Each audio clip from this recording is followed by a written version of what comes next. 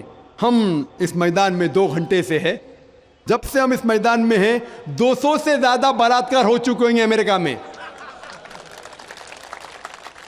میں یہ پوچھنا چاہتا ہوں, اگر ہم شریعت لاگو کرے امریکہ میں کہ خواتین حجاب کرے, مرد حجاب کرے, اس کے بعد اگر کوئی بلاತ್ಕಾರ آدمی کرتا ہے سزائے موت, تو یہ بلاತ್ಕಾರ کی تعداد بڑھیں گی, وہیں رہیں گے, گھٹیں گی؟ گھٹیں گی. اسی لیے جو یہ لا لاگو کیا گیا ہے سعودی عربیہ میں, سعودی عربیہ میں سارے دنیا میں سب سے کم بلاತ್ಕಾರ ہوتے ہیں, کیونکہ یہ شریعت ہے. تو جو بھی شریعت کا حصہ جو بھی ملک میں لاگو کیا گیا ہے, وہاں آپ فوراً امیجیٹ آپ نتیجہ پائیں گے. یہ میں مانتا ہوں کہ آج کوئی بھی دیش, میں یہ نہیں کہتا ہوں کہ سعودی عربیہ پوری شریعت 100% عمل میں لا رہی ہے, میں یہ نہیں کہتا ہوں, لیکن جو بھی حصہ شریعت کا کوئی بھی ملک اگر اس کو لاگو کرتا ہے اپنے ملک میں, فوراً نتیجہ ملتا ہے. اسی لیے آج کی تاریخ میں تسلیم کرتا ہوں کہ آج کی تاریخ میں کوئی بھی ملک نہیں میرے علم میں جہاں شریعت پوری طریقے سے لاگو ہو چکی. کچھ ملک میں کرمنل لا ہے, کچھ ملک میں اکنامک لا ہے. جو بھی شریعت کا لا آپ اپلائی کریں گے وہاں آپ کو نتیجہ ملتا ہے. اگر آپ دیکھنا چاہتے سب سے اچھی مثال, وہ مثال ہے محمد صلی اللہ علیہ وسلم کے دور میں, خلفاء راشدین کے دور میں. محمد صلی اللہ علیہ وسلم کے دور میں اور ان کے بعد حضرت ابو بکر, حضرت عمر, حضرت عثمان, حضرت علی رضی اللہ عنہ, ان کے دور میں الحمدللہ ثم الحمدللہ سب سے بہترین مثال ہے. آپ دیکھیں گے تاریخ میں ساری شریعت وہاں لاگو کی گئی تھی, اور اسی لیے لوگ ان کے زمانے میں سب سے زیادہ خوش تھے. امید ہے کہ جواب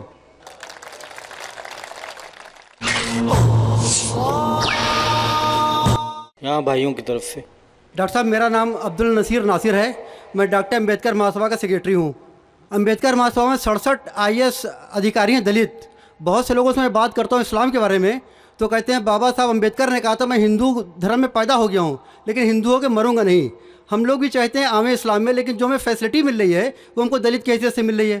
کیا دلت جو ہے اسلام قبول کر لے اور نام اپنا نہ تبدیل کرے اور ختنہ نہ کرائے, کیا ممکن ہے یہ؟ بھائی صاحب نے سوال کیا کہ دلت, بابا امبیڈکر صاحب کی کتاب میں پڑھ چکا ہوں. آپ بالکل صحیح فرماتے کہ بابا صاحب امبیڈکر, ڈاکٹر بابا صاحب امبیڈکر, ان نے جب دیگر مذاہب کی تحقیق کی سب سے بہترین مذہب انہیں لگا اسلام. افسوس کی بات ہے کہ ہم مسلمانوں نے کھلے عام انہیں قبول نہیں کیا, اس لیے انہوں نے دوسرا بہتر مذہب بدھزم کو قبول کیا. آپ کا سوال ہے کہ دلت اگر کہتے ہیں کہ ہم اسلام قبول کریں اور نام نہیں بدلے تو کیا یہ جائز ہے, اور ختنہ نہ کرے جائز ہے؟ نام بدلنا اسلام میں فرض نہیں ہے, نام بدلنا اسلام میں فرض نہیں ہے. اگر آپ کا نام شرکانہ نام ہے تو بدلنا فرض ہے, ورنہ نام بدلنا فرض نہیں ہے. آپ کا پرانا نام پرکاش ہو یا جان ہو, نام بدلنا فرض نہیں ہے. کئی آپ دیکھیں گے صحابہ نے نام نہیں بدلے, تو نام بدلنا فرض نہیں ہے. اگر کوئی شخص کہتا ہے کہ میں اسلام قبول کرتا ہوں, نام نہیں بدلنا چاہتا ہوں, بالکل جائز ہے. آپ کا دوسرا سوال, کیا ختنہ کرنا فرض ہے؟ ختنہ کرنا فرض نہیں, سنت موقدہ ہے, مستحب ہے, اچھی بات ہے, لیکن فرض نہیں. وہ ہمارے ہندوستان میں سرٹیفکیٹ دینے کے لیے ختنہ کرنا فرض ہے ہندوستان میں. آپ باہر جائیں گے تو ختنہ کرنا فرض نہیں, لیکن ختنہ کرنا اچھی بات ہے, بہترین ہے الحمدللہ, لیکن فرض نہیں ہے. یہ سنت ہے, کرنا اچھی بات ہے. تو اگر کوئی شخص کہتا ہے کہ میں اسلام قبول کروں گا, نام نہیں بدلوں گا اور ختنہ نہیں کہوں گا, تو میں کہوں گا اہلاً و سہلاً. کم از کم شرک سے تو بچیں گا, کم از کم دوزخ سے تو بچیں گا, جنت میں جائیں گا انشاءاللہ. دلت مذہب کی فیسلٹی لے سکتا ہے وہ؟ بھائی صاحب کا تیسرا سوال, دلت مذہب کی فیسلٹی. یہ دلت مذہب کی فیسلٹی گورنمنٹ دیتی ہے. یہ گورنمنٹ کا رول ہے, جو بیکورڈ کلاس ہے اس کو فیسلٹی ملتی ہے. کئی مسلمان جو اپنے آپ کو بیکورڈ کلاس کہتے ہیں ان کو بھی فیسلٹی ملتی ہے نا. کئی مسلمان نہیں جانتا, انصاری یا کچھ چند, سب نے چند. تو یہ فیسلٹی ملتی ان کو. تو آج کے مسلمان جو اپنے آپ کو بیکورڈ کہتے ہیں ان کو فیسلٹی ملتی, تو کوئی دلت اگر اسلام قبول کر سکیں گا تو گورنمنٹ کی فیسلٹی بھی ملیں گی, انشاءاللہ اللہ کی فیسلٹی بھی ملیں گی. آخری سوال بہنوں کی طرف سے. السلام علیکم ڈاکٹر صاحب. میرا سوال یہ ہے کہ میں کنورٹڈ مسلم ہوں, میرا نام امینہ قادری ہے, اور اسلام قبول کرنے کے بعد میں میرے ماں باپ بھائی بہن یہ سب کچھ مجھ سے ناراض ہو گئے ہیں. تو ان لوگوں کو کیسی دعوت دی جائے, کیا کتابیں آپ کی بھیج کر یا کس طرح سے, مطلب مجھے راستہ بتائیے پلیز. السلام علیکم. میں بہن کو مبارکباد دیتا ہوں کہ وہ اسلام قبول کیا الحمدللہ. اس نے یہ سوال کی کہ اسلام قبول کرنے کے بعد میرے والدین, میرے گھر والے, میرے بھائی بہن مجھ سے ناراض ہے. ہو سکتا ہے, لیکن الحمدللہ اللہ سبحانہ و تعالیٰ آپ سے خوش ہے. اللہ سبحانہ و تعالیٰ جو خالق ہے سارے کائنات کے, سارے انسان کے, اسے خوش کرنا اور اہم ہے. لیکن ساتھ ساتھ اگر والدین بھی خوش ہے تو اس کے جیسا کچھ چیز نہیں. الحمدللہ ثم الحمدللہ. میرے نظریے میں جو بھی انسان اسلام قبول کرتا ہے, جو بھی غیر مسلم اسلام قبول کرتا ہے, اس کا فرض ہوتا ہے کہ وہ والدین کے اور اپنے گھر والوں تک اسلام کی دعوت پہنچائے. اور اس کے لیے اس شخص کو جو نو مسلم ہوتا ہے اسے اور احتیاط لینا چاہیے کہ اپنے والدین کے ساتھ اچھا سلوک کرے. اگر وہ اسلام قبول کرنے کے پہلے جتنا اچھا اپنے والدین کے ساتھ تھا, اسلام قبول کرنے کے بعد اس سے سینکڑوں گنا اچھا ہونا چاہیے. تو کہ والدین کو پتہ لگنا چاہیے کہ ڈفرنس کتنا ہے, تبدیلی کتنا ہے. ارے پہلے میری بیٹی تو میری سب بات نہیں مانتی, ابھی سب بات مانتی ہے. تو جو چیز آپ کے والدین فرمائیں, جو کہتے ہیں, جو شریعت کے خلاف نہیں, وہ ساری بات کے اوپر عمل کرو. لیکن جو شریعت کے خلاف ہے ان باتوں کو صرف آپ عمل مت کرو. جو شریعت کے خلاف نہیں ہیں وہ باتوں پہ آپ عمل کرو, اور جتنا بھی ہو سکے انہیں خوش کرو, ان کی خدمت کرو, کیونکہ خدمت کرنا آپ کا فرض ہے. اور ان کو دعوت پہنچاؤ. دعوت پہنچانے کے کئی طریقے ہیں. آپ کسی کی تقریر سنتے, اس کا جواب پھر سے دہراتے ہیں, ان کو ویڈیو کیسٹ دے سکتے ہیں, وی سی ڈی دے سکتے ہیں. آپ ویب سائٹ پہ جا سکتے ہیں irf.net, میرے کئی کیسٹ موجود ہے, انگریزی میں, کچھ اردو میں ترجمہ ہو چکا ہے اس کا. تو آپ اپنی ساری کوشش کیجئے, آپ جد و جہد کیجئے. آپ کے لیے زیادہ افضل ہے کہ آپ اپنے گھر والوں تک اسلام کی دعوت پہنچائے, چاہے وہ آپ کی بات مانے یا نہ مانے. انشاءاللہ ہو سکتا ہے کہ اللہ تعالیٰ آپ کے ذریعے ان کو ہدایت دے, اور آپ کی سب سے بڑی محنت ہونا چاہیے کہ ان تک دعوت پہنچائے. اس کے جیسا میں نے کہا کہ ویڈیو کیسٹ سے, میرے آپ ویڈیو کیسٹ, اگر آپ کے والدین اگر ہندو ہے تو میرے کیسٹ ہے ہندوازم اور اسلام میں یکسانیت, اگر اس کو آپ پیش کریں گے تو انشاءاللہ ہو سکتا ہے کہ اللہ سبحانہ تعالیٰ ان کو ہدایت دے. تو جو موضوع سے وہ متاثر ہے, مثال کے طور پہ آپ کے والدین اگر سائنس سے متاثر ہے تو ان کو میری کیسٹ دیجئے, قرآن اور جدید سائنس. تو جو فن میں, جو میدان میں آپ کے والدین کو زیادہ دلچسپی ہے, اس میدان کے متعلق اگر آپ اسلام کی کیسٹ دیں گے یا کتابیں دیں گے تو ہو سکتا ہے کہ انشاءاللہ اللہ تعالیٰ انہیں ہدایت دے. Hope that answers the question. وآخر دعوانا الحمدللہ رب العالمین. محترم حضرات, آپ لوگوں نے ڈاکٹر صاحب کی تقریر سماعت فرمائی. اب میں اس ادارے کے ذمہ دار صدر جناب مولانا احسن جمیل صاحب کو دعوت دیتا ہوں کہ وہ سب کا شکریہ ادا فرمائیں. مولانا احسن جمیل صاحب. الحمدللہ رب العالمین والصلاة والسلام علی سید المرسلین محمد وآلہ وصحبہ اجمعین. اعوذ باللہ السمیع العلیم من الشیطان الرجیم. بسم اللہ الرحمن الرحیم. من یطع الرسول فقد اطاع اللہ وما ارسلناک علیہم حفیظا.